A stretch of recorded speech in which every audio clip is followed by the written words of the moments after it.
మహిమ కలుగుగాక. దేవుడు మన జీవితాల్లో చేస్తున్న దేవుని యొక్క గొప్ప కార్యాలను బట్టి దేవునికి స్తోత్రాలు తెలియజేద్దాము.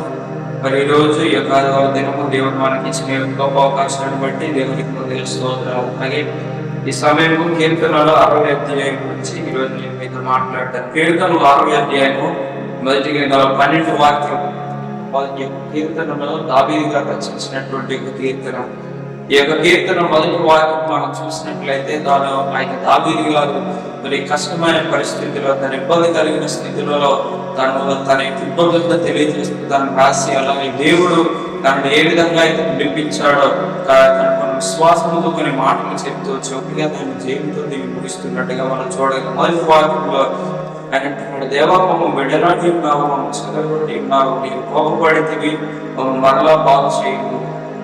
అయితే ఒక కీర్తన 60వ అధ్యాయంలో మనం చూసినట్లయితే ఈ యొక్క కీర్తన అంతా కూడా 2-3 సమూయేలు గ్రంథాలు మనం చూసినట్లయితే, అలాగే పాత నిబంధనలో 2-3 గ్రంథాల్లో చెప్పబడినటువంటి అనేక యుద్ధాలతో కలపబడి ఉన్నటువంటి యొక్క కీర్తన, యొక్క 60వ అధ్యాయం కీర్తన.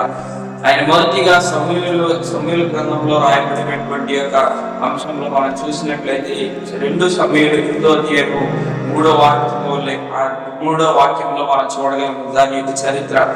మొదటిగా అక్కడ ఏం జరుగుతుంది, ఆయన ఇశ్రాయేలు వారు అందరూ యుద్ధానికి ముందు వారు దేవుని యొక్క సన్నిధిని, దేవుని యొక్క మందసాన్ని వారు కూడా తీసుకొని పోకపోవడం వలన అక్కడ వారికి అనేక బాధలు కలగడం జరిగింది. అలాగే వారు యుద్ధంలో ఓడిపోవడం కూడా జరిగింది. అలాంటి సందర్భంలో దావీదు గారు అంటున్నారు, దేవా విడనాడి ఉన్నాము, చెదరగొట్టి ఉన్నాము అని చెప్పి దావీదు అంటున్నటువంటి మాట. అంటే ఎప్పుడైతే ఆ ఇశ్రాయేలు వారు ఆ యొక్క దేవుని సన్నిధి మాకు అక్కర్లేదు, మేము ఒంటరిగా వెళ్ళి చేయగలము, మేము గెలవగలము అనుకుని వెళ్ళారు, ఆ సమయంలో ఇశ్రాయేలు వారు ఖచ్చితంగా వాటికి గురయ్యారు. ఎందుకంటే దేవుడి యొక్క మద్దతు వారితో లేదు. అలాంటి ఎన్నో సందర్భాల్లో దేవుడు లేని ఎన్నో స్థితుల సమయాల్లో దావీదు గారు ఆయన ఓటమిని ఎదుర్కోవాల్సి వచ్చింది. దావీదుకి తనకి మంచి సైన్యం ఉన్నప్పటికీ, ఎంతో మంది సైనికులు వారితో ఉన్నప్పటికీ కూడా ఆయన తన ఓటమిని ఎదుర్కోవాల్సి వచ్చింది. అలాంటి సందర్భంలో ఈ కీర్తనను రాశాడు. అయితే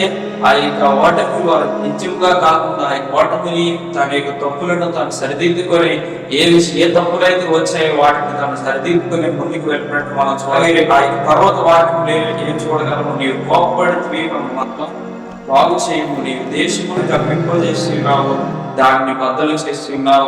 అయితే కీర్తనకారుడు దేవునికి ప్రార్థిస్తున్నాడు, ఎక్కువ దేవునికి ప్రార్థన చేస్తున్నాడు, దేవా నువ్వు మమ్మల్ని బాగు చేయు, కోపపడితే చేసిన తప్పులన్నీ కూడా వాటిని నీకు కోపం మేము రేపాము, అందుచేత మమ్మల్ని బాగు చేయని చెప్తూ కీర్తనకారుడు దేవుని సన్నిధిలో ప్రార్థన చేస్తున్నాడు. అలాగే ఆయన ఏమంటున్నారు, ఆయన కోపం వలన ఆయన దేశములను కంపింపజేసి ఉన్నాడు. ఆయన ప్రతిదీ కూడా ఆయన వణికేలా చేసి వాటిని పడిపోయిన చోట్లకు ఆయన బాగు చేయమని అడుగుతున్నాడు దేవుడిని.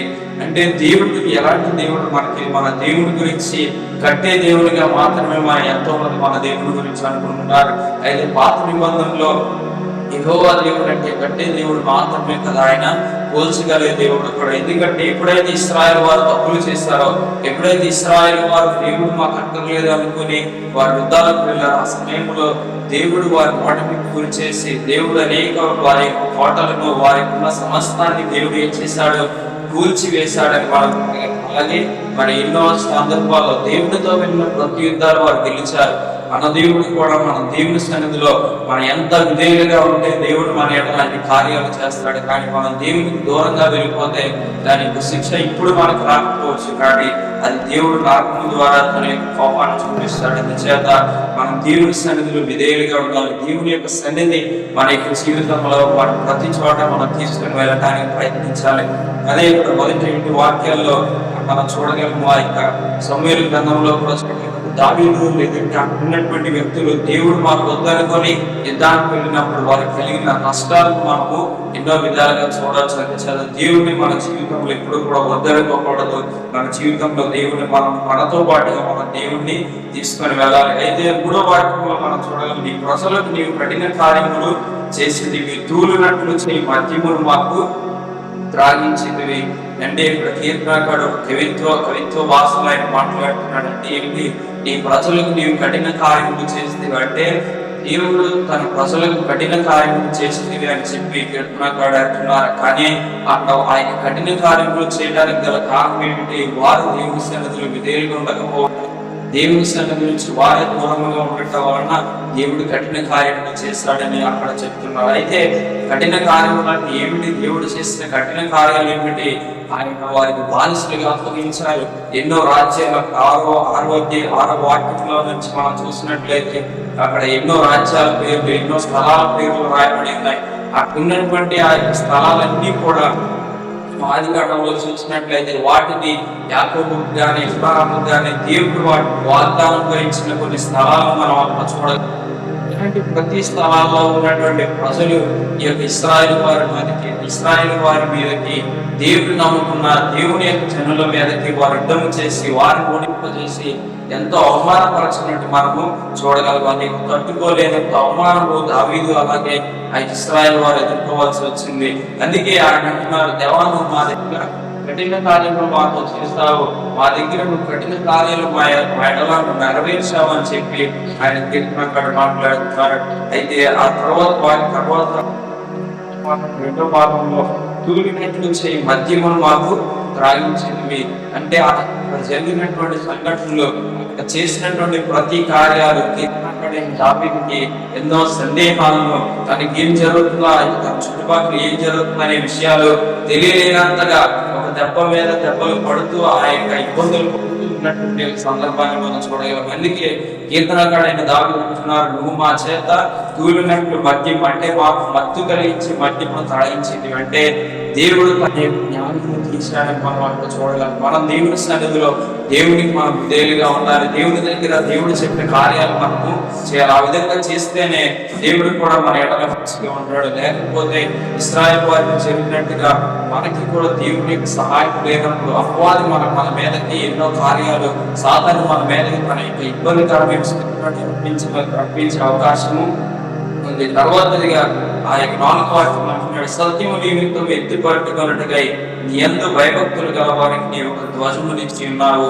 అయితే 4వ వాక్యం నుంచి మనం చూసినట్లయితే ఏ విధంగా దేవుడు ఇశ్రాయేలు వారిని విడిపించాడు అని చెప్పి అక్కడ మనం చూడగలం. ఎప్పుడైతే ఇశ్రాయేలు వారు తప్పులను సరిదిద్దుకున్నారు, ఎప్పుడైతే ఇశ్రాయేలు వారు దేవునికి దగ్గర అవుతున్నారు, ఆ సమయంలో మనం చూడగలము దేవుడు ఒక ధ్వజాన్ని వారికి ఇస్తున్నాడు. దేవుడు ఒక ధ్వజము వారికి ఇచ్చి ఉన్నట్టు ఎవరికి ఇచ్చాడు? భయభక్తులు గల వారికి దేవుడు ధ్వజాన్ని ఇచ్చినట్టు మనం చూడగలము.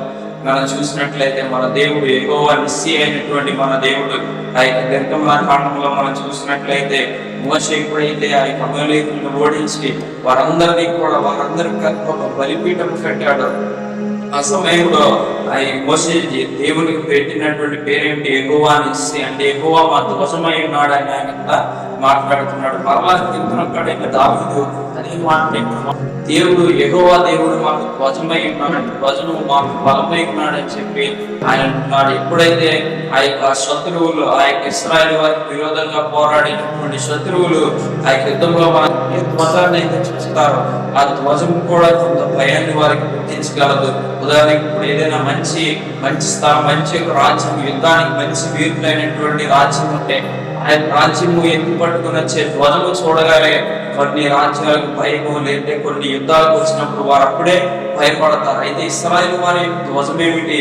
ఇశ్రాయేలు వారి దేన్ని చూసి వారు గర్వపడుతున్నారు, యెహోవా మాకు ధ్వజము, యెహోవా మాకు గొప్ప అనేటువంటి కార్యం, అలాంటి ధ్వజము వారు ధరించుకున్నారు. అందుకే ఆయన దావీదు అంటున్నాడు, యెహోవా నువ్వే మా ధ్వజము, నువ్వు మాకు సహాయం చేయని చెప్పి ఆయన దేవుని సన్నిధిలో అడుగుతున్నాడు. అయితే మొదటి వాక్యంలో మనం చూసినట్లయితే దావీదు గారు ఓడిపోయారు. ఎందుకు ఓడిపోయారు? యెహోవా తనకి ధ్వజంగా లేకపోవడం వలన దావీదు గారు ఓడిపోవాల్సి వచ్చింది. కానీ ఎప్పుడైతే దేవుడు భయభక్తులు గల వారికి దేవుడు ధ్వజం అని ఎప్పుడైతే వారు తెలుసుకున్నారో, దేవుడు ఎప్పుడైతే భయభక్తులు గల వారికి ధ్వజమై ఉన్నారో, ఆ సమయంలో శత్రువులు అది చూసి వణికిపోయారు. శత్రువులు దాన్ని చూసి భయపడ్డారు. ఆ సమయంలో ప్రతి ఒక్క యుద్ధానికి ఆ యొక్క ఏ యుద్ధానికైతే దావీదు ఏ యుద్ధానికైతే వెళ్ళారో ఆ ప్రతి యుద్ధాన్ని కూడా దావీదు జయించారు. దావీదు వెళ్ళి ఆ యొక్క 12,000 మందిని చంపి ఆయన హత్యలు చేసినటువంటి ఒక సందర్భాన్ని మనం చూడగలము. తర్వాత 6వ వాక్యంలో మనం చూసినట్లయితే తన పరిశుద్ధత తోడని దేవుడు మాట ఇచ్చి ఉన్నాడు. అయితే 6వ వాక్యం నుంచి 10వ వాక్యం వరకు ఆ మాటలన్నీ కూడా దేవుడు చెప్పినటువంటి మాటలు, దేవుడే చెప్పినటువంటి మాటలు అంటే ఒక ప్రవచన రూపంలో రాయబడినటువంటి మాటలు. దేవుడు ఏమంటున్నాడు? దేవుడు తన పరిశుద్ధత తోడని మాట ఇచ్చి ఉన్నాడు. ఏం మాట ఇచ్చాడు? షెకెమును నేను పంచిపెట్టేదను, సుక్కోతు లోయను నేను కొలిపించేదను. ఈ యొక్క మాటలన్నీ కూడా, ఈ యొక్క దేశములన్నీ కూడా ఎవరికి ఇవ్వబడవలసిన దేశములు, ఇశ్రాయేలు వారికి చెందిన దేశములు. అలాగే దావీదు ఏలుబడి చేస్తున్నప్పుడు తన రాజ్యంలో ఉన్నటువంటి ఒక్కొక్క స్థలాలు ఇవన్నీ కూడా దేవుడు అంటున్నాడు. ఈ యొక్క ప్రతి స్థలాలన్నీ కూడా ఇతర వ్యక్తులు లేని, ఇతర రాజ్యస్తులు లేని, ఇతర ప్రజలు, దేవుని నమ్ముకొని ప్రజలు అన్ని లేనటువంటి దీన్ని స్వాధీనం చేసుకొని ఉన్నారు. కానీ దేవుడు ఒక మాట ఇచ్చాడు. దేవుడు అంటున్నాడు, వీటన్నిటినీ కూడా నేను మీకు ఈ స్వాధీనం చేస్తాను, నేను మీకు కొలిపించదను, వాటిని నేను పంచిపెడతానని దేవుడు వాగ్దానం ఇస్తున్నాడు. అలాగే 7వ వాక్యంలో గిలాదు నాది, మనిషి నాది, ఎఫ్రాయిము నాకు శిరస్త్రాణము. ఇదంతా కూడా ఎవరు అంటున్నారు? దేవుడు అంటున్నాడు. దేవునికి కావలసినటువంటి రాజ్యములుగా దీన్ని ఇక్కడ రాయబడి ఉన్నది. అయితే దావీదు గారు ఏమంటున్నారు? తాను ఎవరి కోసం విమర్శిస్తున్నారు? ఇవన్నీ కూడా తన దేవుడి కోసం. అందుకే తన విశ్వాసంతో తను ఏమంటున్నాడు? దేవుడు నాకు వాగ్దానం ఇచ్చినటువంటి దేశములు ఇవి, దేవుడే నాకు అనుగ్రహించిన, దేవుడు నాది అనుకున్నటువంటి దేశములు ఇవని చెప్పి కీర్తనకాడైన దావీదు అంటున్నాడు. తర్వాత కింద వాక్యాన్ని మనం చూసినట్లయితే యూదా నా రాజధానం అంటున్నాడు. మోయ నాకు కాలు కడుగును, ఏదోము మీద నా చెప్పు విసిరి వేయుదును, మోయాబు నా కాలు కడుగును పల్లెం. అంటే మనం చూసినట్లయితే మోయాబు గురించి పాత నిబంధనలు ఏ రాయబడింది? మోయాబు ప్రజలు అటంతో కూడుకున్న పుస్తకాన్ని రాయబడింది. అయితే వారి గర్వాన్ని అణిచివేసి దేవుడు వారిని ఏ విధంగా చేస్తారు? కాలు కడుక్కునే పల్లెం. అంటే కాలు కడుక్కునే పల్లెం నుంచి వచ్చిన మురికి నీళ్లను దాచి ఉంచేటువంటి ఒక వ్యక్తులుగా మోయాబు దేశాన్ని ఇక్కడ దేవుడు చిత్రీకరించినట్టు మనం చూడగలం. అలాగే 8వ వాక్యంలో 2వ భాగం ఉంది, ఏదోము మీద నా చెప్పు విసిరి వేయుదును. ఇక్కడ చెప్పు విసిరి వేయుట అంటే మనకు తెలుసు, ఏదోము ప్రజలు కూడా గర్వంగా మాకు యుద్ధం మేము చేయగలము అనేటువంటి వ్యక్తులుగా ఏదోము ప్రజలు ఉన్నారు. మాకు విరోధంగా ఏ ఆయుధం కూడా రాదు, మమ్మల్ని ఓడింప చేయలేరు అని చెప్పి ఏదోము ప్రజలు అనుకుని ఉన్నారు. కానీ దేవుడు ఏమంటున్నాడు? వారిని ఓడింప చేయడానికి ఆయుధాలు, యుద్ధాలు అవసరం లేదు. చెప్పు విసిరితే, ఒక చెప్పుని విసిరినప్పుడు వారు ఓడిపోతారు అనేది దీని మొదటి అర్థం. రెండోదిగా దీన్ని ఏ విధంగా వివరిస్తారంటే, ఆయన పాత నిబంధనలో ద్వితీయోపదేశ కాండంలో మనం చూసినట్లయితే ఏ చోటైతే దేవుడు చెప్పినటువంటి వాగ్దానం, ఏ చోటైతే నువ్వు కాలు పెడతావో ప్రతి చోట నేను నీకు ఇస్తాను అని దేవుడు వాగ్దానం ఇచ్చాడు. దాని ఏదో మీద నా చెప్పు విసిరదను అంటే తను పెట్టినటువంటి ప్రతి చోట తను కాలు పెడితే చాలా అక్కడ యుద్ధము చేయనక్కర్లేదు, తను దానికోసం పెద్దగా పోట్లాడనక్కర్లేదు. ఏదో ప్రజలను దేవుడు ఓడింపజేస్తాడు. దేవుడు ఇశ్రాయేలు వారికి స్వాధీనంగా ఇశ్రాయేలు వారు స్వతంత్రించుకునే విధంగా దేవుడు దానికోసం యుద్ధం చేస్తాడని చెప్పి అక్కడ అంటున్నాడు. అందుకే ఏదోము మీదకి నా చెప్పు విసిరదను అని అక్కడ రాయబడింది. అలాగే ఇక్కడ చెప్పు ఇంకా రూతు గ్రంథం 4వ వాక్యం చూసినట్లయితే అక్కడ ఒక అర్థం ఉంది. ఏంటి? ఆ ఇశ్రాయేలు వారు లేదంటే తన యొక్క పితరులు జ్ఞాపకార్థంగా చెప్పును వారు ఒకరికొకరు ఒక్కొక్క తరం వారు అది ఇస్తూ ఉంటారు. అందుకే ఇక్కడ ఏదో మీద నా చెప్పు విసురదు అంటే ఒక అధికారం, ఆ యొక్క స్థలం మీద అధికారాన్ని ఇక్కడ మనము చూడగలం. ఆ యొక్క స్థలం పైన ఒక అధికారాన్ని ఎవరు ఇస్తున్నారు? దావీదుకి లేని ఇశ్రాయేలు వారికి దేవుడు ఇస్తున్నాడు. అలాగే కింద వాక్యాలు 9వ వాక్యంలో ఏమంటున్నారు? కోటగల పట్టణంలోనికి నన్ను ఎవరు తోడుకొని పోను. ఇక్కడ కోటగల పట్టణము అంటే అక్కడ పేరు ఇవ్వలేదు, కానీ పెట్ట అనేటువంటి ఒక పట్టణం గురించి ఇక్కడ అంటున్నారు. కోటగల పట్టణంలోనికి నన్ను ఎవరు తోడుకొని పోవును, ఏదోములోకి నన్ను ఎవరు నడిపించును. ఈ యొక్క మాటలు దేవుడు మాటలు దావీదు అంటున్నారు ఎవరితో? తన యొక్క సైనికులంతా ముందు నిలబడి ఉండొచ్చు. ఆ సైనికులందరూ ముందు నిలబడి ఉన్నప్పుడు దావీదు అడుగుతున్నాడు, ఇలాంటి స్థలాలు కోట గల పట్టణంలోనికి నన్ను ఎవరు తోడుకొని పోను? నిజానికి ఆ పెట్రా అనేటువంటి స్థలము ఎంతో భయంకరమైన లేటి, ఎన్నో రకాలుగా వారు కాపాడుకోగలిగినటువంటి సామర్థ్యులైనటువంటి వ్యక్తులు. వారిని ఎవరు కూడా మనుష్యుల భావం చేత వారిని ఓడించలేని యొక్క స్థలం. అందుకే 11వ వాక్యంలో ఆయన అంటున్నాడు, మనుషుల సహాయం వ్యర్థము. అంటే పెట్రా అనేటువంటి ఆ కోటగల పట్టణాన్ని ఓడింపజేయాలి అంటే మనుషుల సహాయం అన్నది వ్యర్థం. అందుకే ఆయన దావీదు అడుగుతున్నారు, తన సైనికులందరినీ ముందు నిలబెట్టుకుని ఎవరు నన్ను అక్కడికి పంపిస్తారు? నేను అందులోకి వెళ్ళి యుద్ధం చేయనక్కర్లేదు, ముందు నేను అక్కడికి వెళ్ళి నడిపింపబడాలి, ఎవరు నాకు చేస్తారని చెప్పి దావీదు గారు అడుగుతున్నారు. మరలా ఆయన 10వ వాక్యంలో మరలా దేవుని వైపు ఆయన చూస్తున్నాడు. ఎందుకంటే ఆయన కోటగల పట్టణాన్ని ఆయన ఓడించగల దేవుడు ఎవరు? ఆయన మన దేవుడైన యెహోవా మాత్రమే. అది దావీదుకు తెలుసు. దావీదు తన సైనికులు ఎంతమంది ఉన్నారు అనేది లెక్క చేయట్లేదు. ఎందుకంటే మనుషుల సహాయం వ్యర్థము, వారందరూ కూడా మనుషులై ఉన్నారని చెప్పి అంటున్నారు. అందుకే ఆయన అంటున్నాడు, దేవా మమ్మల్ని కోటగల పట్టణంలోకి నువ్వు నడిపించగలవు. కానీ దావీదు ఏమంటున్నాడు? కానీ సమస్య ఏమిటి? దేవుడు ఇశ్రాయేలు వారిని విడిచిపెట్టి ఉన్నాడు. ఎందుకు ఇశ్రాయేలు వారిని దేవుడు విడిచిపెట్టారు? వారి యొక్క తప్పుల వలన. దేవుడు మాకొద్దు, మేము ఒంటరిగా యుద్ధం చేయగలము అని వారు ఎప్పుడైతే అనుకున్నారో, వారిని ఎప్పుడైతే గర్వము నిండిందో ఆ సమయంలో దేవుడు వారిని విడిచిపెట్టవలసి వచ్చింది. మన జీవితంలో కూడా దేవుని సన్నిధిలో లేంటి అపవాదాన్ని జయించాలి అంటే మనం దేవుని సహాయము ఉండాలి. వాటిని జయించడానికి మనుషుల యొక్క వలన అది అవ్వదు. అది కేవలం దేవుని వలన మాత్రమే సహాయం అవుతుంది. 10వ వాక్యంలో ఆయన అంటున్నాడు, దేవా మా సైన్యులతో కూడా నీవు బయలుదేరి ప్రాణాన్ని చెప్పి అడుగుతున్నాడు. ఆ యొక్క మందస్థాన్ని ఎప్పుడైతే వీళ్ళు పట్టుకొని వెళ్ళారో ఆ సమయంలో వారు అడుగుతున్నారు దేవుని, దేవాన్ని మాతో పాటుగా కూడా మా యొక్క సైనికులతో నువ్వు బయలుదేరి వెళ్ళి యుద్ధం చేయని చెప్పి ఆయన దేవుని అడుగుతున్నారు. 11వ వాక్యం ఆయన అప్పుడు అంటున్నాడు, మనుషుల సహాయం మాకు వ్యర్థము, శత్రువులు జయించుటకు మాకు సహాయం దయచేయము. ఈ యొక్క మాట కీర్తనగాడు ఎలా తెలుసుకున్నాడు? ఈయన మనుషుల సహాయం చాలు, మనుషుల యొక్క వలన మేము జయించగలం అనుకుని వాళ్ళు ఓటమిని గురై ఆ సమయంలో అలా ఎన్నో ఓటమిని ఎదుర్కొన్న తర్వాతే తను తెలుసుకున్నాడు.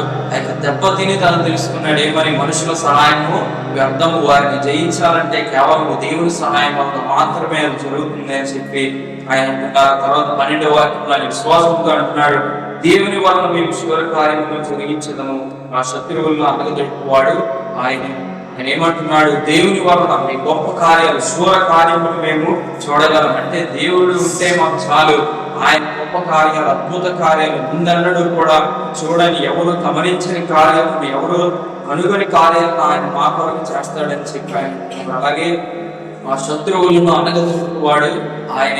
ఇశ్రాయేలు వారికి ఎవరైతే శత్రువులుగా ఉన్నారో, ఇశ్రాయేలు వారు ఎవరైతే వారు చేసిన పాపం వలన దేవుడే వారిని బానిసలుగా చేయమని ఏ దేశాలకైతే దేవుడు ఆజ్ఞాపించాడో వాటిని మరలా ఆయన విశ్వాసంతో ఏమంటున్నాడు? దేవుడే వాటిని విడిపిస్తాడని చెప్పి అంటున్నాడు. ఈ కీర్తన ఇదే 12 వాక్యాలు. అయితే ఈ కీర్తన యేసు ప్రభుతో కీర్తన మన కలవగలమని చూసినట్లయితే మొదటిగా 3వ వాక్యంలో తూలినట్లు చేయి మద్యమును వారు త్రాగించినవి అని చెప్పి కీర్తనకాడైన దావీదు అంటున్నాడు.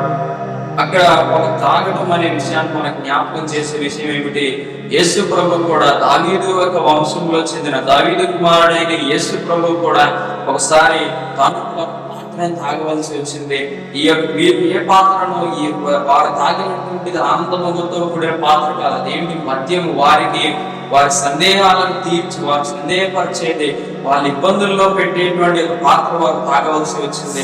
యేసు ప్రభు కూడా ఇలాంటి పాత్ర ఒకసారి తాగవలసి వచ్చింది. ఇలాంటి గిన్నెల నుంచి యేసు ప్రభు త్రాగవలసి వచ్చింది. అందుకే యేసు ప్రభు మనం గెత్సేమనే తోటలో ఆయన ప్రార్థన చేస్తున్నాడు, దేవ నీ వలన అయితే ఈ పాత్రను నా యుద్ధ నుండి తొలగింపజేయి అని చెప్పి తాను ప్రార్థన చేస్తున్నాడు. కానీ తాను తాను ఎలాంటిది సందేహాన్ని ఇచ్చేది కాదు, అది భయాన్ని ఇచ్చేది కాదు. అది కేవలం మనుషులను విడిపించడానికి దేవుడు వేసినటువంటి ప్రణాళిక చొప్పున దేవుని చిత్తానుసారంలో ఇక్కడ తాగినటువంటి ఒక పాత్రని మనం చూడగలము. అదే మొదటిగా దీంట్లో ఉన్నటువంటిది. రెండోదిగా 4వ వాక్యంలో మనం చూసినట్లయితే నీ యందు భయభక్తులు గల వారికి నీ ఒక ధ్వజము ఇచ్చి ఉన్నావు. ధ్వజం అనేది మనం మాట్లాడుతున్నట్టు మనం చూడగలం. యెషయా గ్రంథము 11వ అధ్యాయం 12వ వాక్యంలో మనం చూసినట్లయితే పాత నిబంధనలో అక్కడ ఒక వాక్యం ఉంది. దేవుడు ఆయనకు వచ్చే రోజుల్లో దేవుడు ఒక ధ్వజాన్ని పంపిస్తాడు. ఆ ధ్వజము ప్రతి ఒక్క రక్షింపబడిన ప్రజలకు, అన్యులు అయినటువంటి ప్రజలకు ఆ ధ్వజము వలన విజయం కలుగుతుంది అనేటువంటి మాటలు మనం చూడగలము. దాని మాటలను బట్టి ఆ మాటలు ఎవరి గురించి చెప్తున్నారు? యేసు ప్రభు గురించి చెప్తున్నారు. యేసు ప్రభువే రక్షింపబడిన ప్రజలకు, అన్యులైనటువంటి ప్రజలకు, వారికి యేసు ధ్వజమై ఉన్నాడని చెప్పి అంటున్నాడు. యెహోవా నిస్సి అనేటువంటి ఆ దేవుడు యేసు ప్రభువు అయ్యాడని చెప్పి మనకి ధ్వజము కూడా యేసు ప్రభు. ఎప్పుడైతే మనం చూసినట్లయితే ఆ శత్రువులు చూస్తున్న ధ్వజాన్ని, ఆయన ధ్వజాన్ని ఎత్తుపట్టి చూసినప్పుడు ఆయన ధ్వజం వలన వారికి భయం కలుగుతుంది. మనం చూసినట్లయితే అపవాది కూడా యేసు ప్రభు ఏ విధంగా అయితే సిలువలో ఉన్నాడో, ఆయన సిలువలో ఆయన రక్తము కార్చున్నటువంటి ఆ సిలువను చూసినప్పుడు, ఆ ధ్వజాన్ని చూసినప్పుడు ఆ అపవాది తను చూసి భయపడతాడు. అపవాది యేసు ప్రభుని చూసి, ఎవరైతే తన యొక్క రక్తము చేత శుద్ధి చేయబడి ఉన్నారో, యేసయ్య మా ధ్వజం అనేటువంటి వాళ్ళని చూసి అపవాది ఏం చేస్తాడు? భయపడతాడు. అదే ఇక్కడ యేసు ప్రభువుకు ఉన్నటువంటి తర్వాతదిగా 11వ వాక్యంలో ఆయన దావీదు గారు అంటున్నారు, మనుషుల సహాయము వ్యర్థము, శత్రువులు జయించుటకు మాకు సహాయం దయచేయము. అయితే ఇదే విధంగా యేసు ప్రభు కూడా ఆయన మనిషిగా, అలాగే దేవునిగా ఆయన యొక్క లోకానికి వచ్చాడు. ఆయన ఎందుకు వచ్చారు? మనుషుల సహాయం వ్యర్థము. దేని ఈ యొక్క మాటలు మనం ఎక్కడ కూడా చూడగలము? రక్షణ ఇవ్వడానికి మనుషుల సహాయము వ్యర్థము. దేవుడి యొక్క లోకంలో, ఎప్పుడైతే ఈ లోకంలో పాపం అనేది వచ్చిందో ఆ సమయంలో ఆ పాపాన్ని ఎవరు కూడా పూర్తిగా శుద్ధి చేయలేకపోయారు. అంటే మనుషుల సహాయం, రక్షణ పొందుకోవాలన్నా, లేదంటే పరలోకానికి వెళ్ళాలన్నా దానికి మనుషుల సహాయం వ్యర్థం. అది ఎవరి వల్ల మాత్రమే సాధ్యమవుతుంది? యేసు ప్రభు మాత్రమే ఆయన సహాయాన్ని చేయగలడు. అది ఎవరు? యేసు ప్రభు దేవుడిగా, అలాగే మనిషిగా ఈ లోకానికి ఆయన మాత్రమే సహాయం చేయగలరు. అలాగే శత్రువుని జయించే సహాయం కూడా దేవుడు మాత్రమే, యేసు ప్రభు మాత్రమే మనకి సహాయం చేయగలరు. అందుచేత అలాగే 12వ వాక్యంలో దేవుడు మీకు శివరి కార్యములను జరిగించదమంటే దేవుని వలన, యేసు ప్రభు దేవుడే ఉన్నాడు. యేసే వలన మన జీవితంలో గొప్ప కార్యాలను మనం చూడగలము. అందుచేత ఈ రోజు నుంచి మన దేవుని సన్నిధిలో విధేయులుగా ఉంటూ దేవుని వలన గొప్ప కార్యాలు చూడటానికి దేవుడు